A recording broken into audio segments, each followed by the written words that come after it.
joining us right now to talk about the rookie quarterbacks and what he's seeing on film as a former New York Jets scout.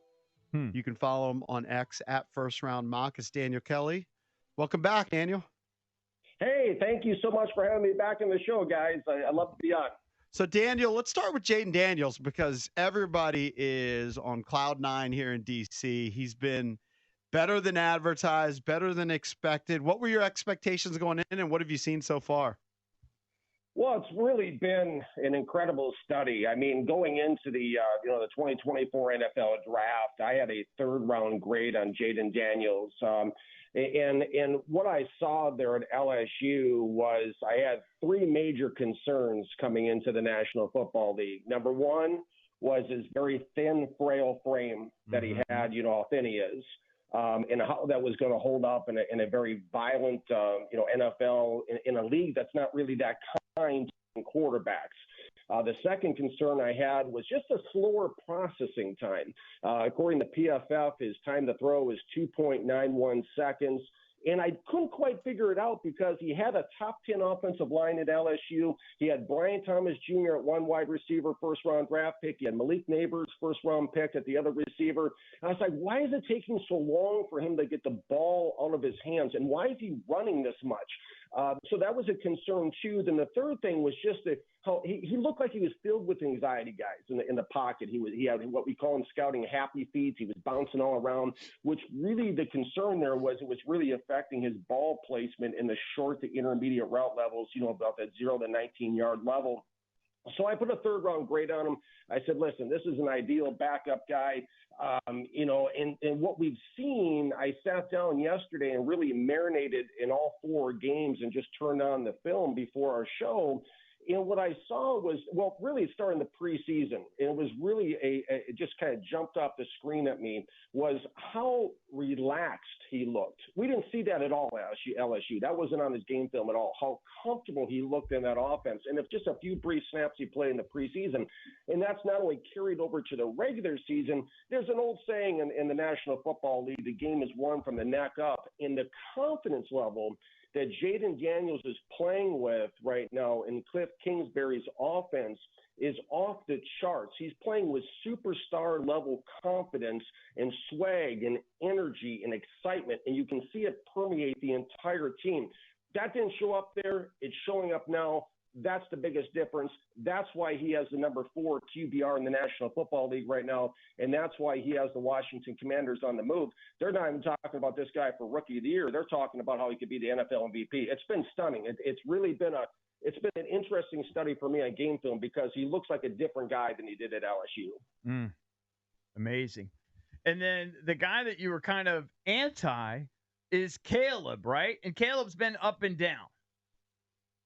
Yeah, Caleb Williams, I mean, I had a fourth-round grade on him coming out, and I took a lot of heat for that. And he went 1-1. I know. That's why I almost have to turn off my comments on Twitter. He's one of only two players in my life I've ever put a 100% bust rate on pre-draft. The other being Will Levis, who's had his share of struggles with the Tennessee Titans. I had a 7th-round grade on Levis. He was coming out, 100% bust rate coming out of Kentucky. But with Caleb Williams, it was just, there's two different versions of Caleb Williams. There's the version the media shows, the fictional character in social media where it's nothing but highlights for 2 years at USC. And then there was the full body of work on the game film. I watched and evaluated every single snap Caleb Williams took, studied it, rewinded it, have notebooks full of notes on every snap he took at USC. And when you looked at his full body of work, it was very concerning because, number one, his footwork was very inconsistent, to say it kindly. And what that translated to was very average ball placement in the intermediate to deep route levels of the field. And also he led with a very inconsistent rhythm and tempo on that offense at USC. And I did a separate study. I said, okay, let's really break this guy down and see what he's made of.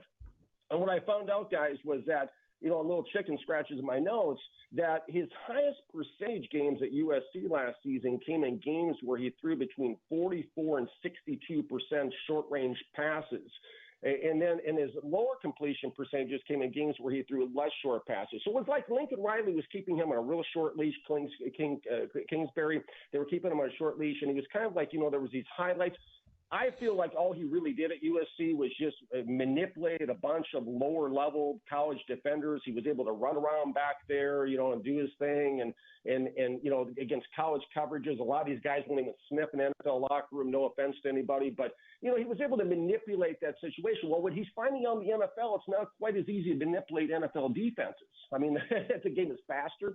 It's more complex. And the coverages are much tighter. There's much smaller throwing windows. And that's why I think we're seeing in Chicago right now with him having the number 29 ranked QBR is we're seeing a checkdown merchant. We're seeing a guy that the Bears themselves aren't confident with, not like Kingsbury is with Jayden Daniels. They're not really confident with Caleb Williams throwing the ball further downfield. There's a lot of short dump-off passes.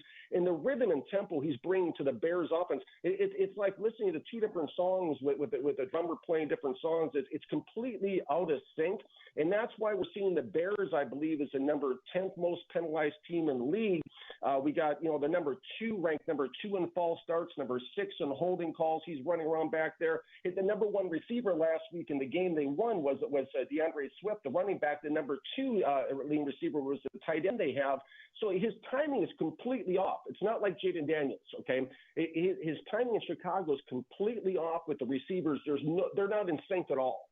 And it's showing up. And I think that I think the Bears are concerned, and I think they're trying to kind of hold back on letting people know just how concerned they are, because actions speak louder than words. And when you watch Caleb Williams on game film the way I have, in Chicago, you can see like the actions are speaking from the coaching staff. We have major concerns here. I mean, the Bears yesterday posted a hype video. I'm talking about the team itself posted a hype video of the punter. That's how bad things are in Chicago. Right. Hey, we're joined by Daniel Kelly, former Jet scout at First Round Mock is where you find him on Twitter. How much of Caleb's struggles can you put on Bears offensive coordinator Shane Waldron? Because that's a guy that they couldn't wait to run out of Seattle. They love what they're getting in Seattle now with Geno Smith, the way that offense looks. How much of this do you put on Shane Waldron as far as maybe he's not putting Caleb in the best situations like Kingsbury's doing here with Jayden Daniels? That's a great question. I'm not, I'm going to dismiss Shane Waldron right now as being the sole cause of this. I think he's actually knows what he's working with and is playing to Caleb Williams' strengths right now.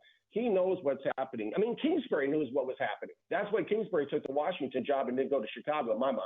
Okay, there's real concerns about Caleb Williams here, and I think he's trying to play within those while trying to protect a very fragile level of confidence.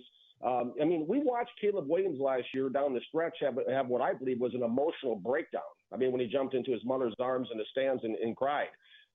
It's a very fragile situation. You don't want him to become too – you don't want to lose his confidence where you try to build the confidence a little bit. But, I don't think it's really Waldron because, again, I go back to the study I did last year, guys, and that's what he was in Chicago. He's not this fictional character that the draft media made up. He was a guy that threw a lot of short passes, had higher completion percentages when he was throwing shorter, higher completion percentage passes at USC. And everyone kind of expected him to show up with this cape on instead of the number 18.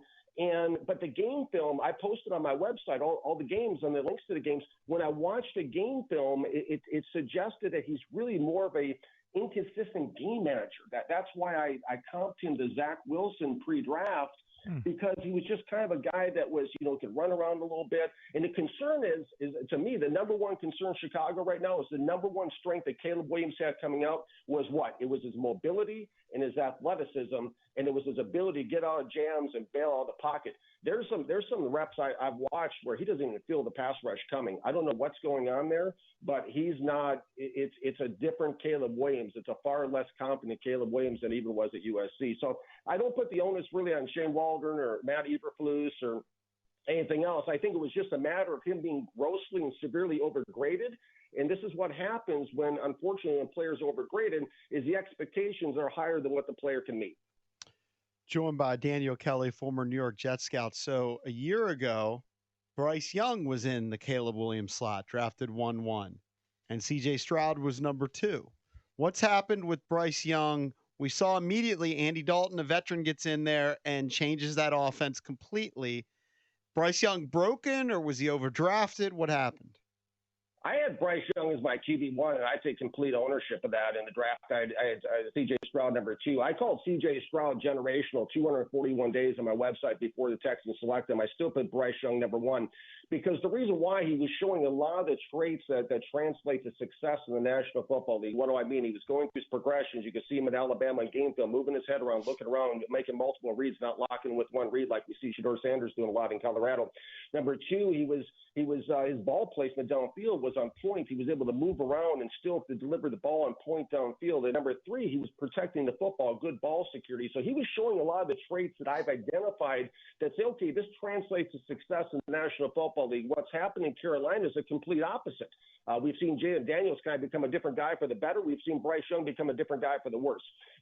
It's been a situation. To me, it's baffling, guys, because in Carolina, it's like, okay, we're going to draft a quarterback here, but what are we going to do first? I know Christian McCaffrey has the health issue right now, but they traded Christian McCaffrey. They ran him out of there. They got DJ Moore out there. It seems like the support structure is very weak, and I'm not making excuses, okay? I own the grade, but the support structure is very weak for Bryce Young there. I think if you take Bryce Young and put him with the Miami Dolphins, it's a completely different ballgame, just like we're seeing with Justin Fields going from the Bears to the Panthers, and we're seeing some of these other – Sam Darnold, everybody thought they were going to throw him away, and now he's up in Minnesota. They're talking about being a potential NFL MVP. Baker Mayfield, same thing in Cleveland. Now he's down in Tampa Bay doing his thing.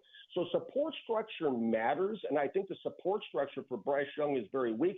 C.J. Stroud has been – a matter of fact, he's been better than I thought he would be with the Texans. He jumped right out there. And, all these quarterbacks have struggled since 2021 coming on the draft in the first round. Only 2 guys so far have really, shown on film, the C.J. Stroud and Jayden Daniels, that they're able to make that leap right off the bat. Hey, so, teams get desperate for quarterbacks. You're pointing out a few of those. And every year, quarterbacks are overdrafted. So based on the guys you're watching this year in college football, so the Shedeur Sanders of the world, Quinn Ewers, Cam Ward, Carson Beck. I think Milroe has become a really good college quarterback. He's much better of a passer than he was when he was behind Bryce Young now, but who knows? He's a great runner. Do you like or dislike any of those guys that'll probably be drafted high? I do. Now, I'm still, just to let you guys know where I'm at in this process as far as evaluating, is I'm still going through all the 2023 game film. I'm doing something new this year on my draft site, firstroundmock.com. I'm watching full seasons of these guys. I'm trying to eliminate any kind of margin of error that I can. Now, there's more variables in the picking these players than there is winning, picking the winning Powerball numbers. So I want to get it. Bill Belichick used to say when I worked there, we're in the information gathering business. So I'm trying to gather as much information as possible. So I'm taking in the entire 2023 season. I took into these quarterbacks. And after the season, the whole month of December, when everyone else is out shopping, I'll be sitting in front of my my video and my tape. And I'll be watching all these quarterbacks you're talking about in the 2024 tape. So far, of 2023 tape, I really like Carson Beck. He was my top quarterback of 2023 film. QB2 was Quinn Ewers. Number 3 was Garrett Nussmeier, who's not getting any publicity right now, but is actually having a pretty nice season this year, too. I'm excited to watch him. The LSU, then Cameron Ward is my QB4. Reminds me a lot of a Jalen Hurts, which when he was playing better than he is now. But those are the top 4 guys. Shedeur Sanders, I had a 6th-round draft pick, a grade on him coming at Jackson State 2 years ago. I had undraftable free agent grade on him last year at Colorado, and I haven't moved. I've done all 4 games. That's one guy I am watching each game of and writing an article on, and I'm not moving him off my undraftable free agent grade right now. Why do you hate him? What's that? Why do you? Oh, I don't hate him. It's not hate. No. It's the thing of it is, I have posted on Twitter. There's a list of 10 character concerns that I have with video evidence. He's out there poking a guy in the eyes at Colorado State last year. He's throwing his team under the bus, not taking accountability. His first answer to the thing is, hey, how many times did Raiola get hit? We're not taking accountability for what's happening in the pocket here. That's a huge concern. Another concern is I don't know if he can play outside of playing for his dad. That's another concern. And also the medical concern. Last year, he had a fractured bone in his back. Last week, he took a wicked shot to the back where he went back to the turf. I think NFL teams really need to look into the medical on Shedeur Sanders. But it's not just that. It's the game film. He has too many inconsistency progressions, inconsistent release time, a lot of one-read lock-ins. I mean, they're playing to his strengths at Colorado. He looks like he's just about maxed out his ceiling at Colorado. It's very concerning to me. And just he seems like an immature hothead, and I just don't think that translates well, plugging him into a team. And also, too, he struggles when he's moved off his spot. You know, when they make him move around, that he's inconsistent. You're going to a team with an average to below average offensive line. I think he's really going to struggle. I mean, if he didn't have the last name Sanders, I don't think he would even be in the discussion. Daniel, always fun talking to you. It's Daniel Kelly, former New York Jets scout. You can find him on X at First Round Mac. Thanks, buddy. Thanks, Daniel. Hey, thank you. Thank you so much, guys. Always fun being on your show. Take care.